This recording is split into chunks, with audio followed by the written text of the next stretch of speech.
এটি কেউ খাবেন না আপনারা। আমরা আর ইসরায়েলি কোনো পণ্য ব্যবহার করব না। এই পণ্যটিকে আমরা আজকেই এখান থেকে বর্জন করা শুরু করলাম। আমরা আর ইসরায়েলি কোনো পণ্য ব্যবহার করব না।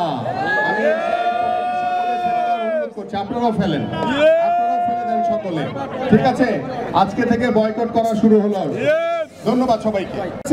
এটি কেউ খাবেন না আপনারা।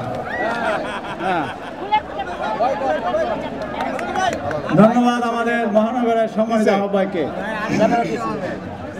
আমি পাই না, আপনি কি করলেন? এটা আবার বললাম, আমি ফেলে দিই, নিচে পড়ে, অসুবিধা নেই।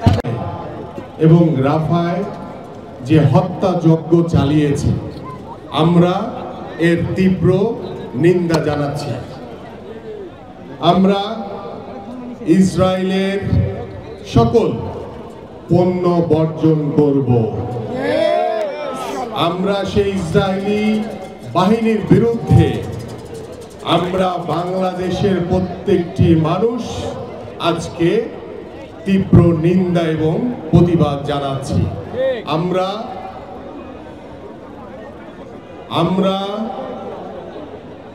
এই গাজায় এবং রাফায় যে হত্যাযজ্ঞ চালিয়েছে ইসরায়েলি বাহিনী, আমরা যাদেরকে হত্যা করা হয়েছে আল্লাহ পাক তাদেরকে শহীদি মর্যাদা দান করুক, তাদেরকে জান্নাতবাসী করুক, এই দোয়া করি।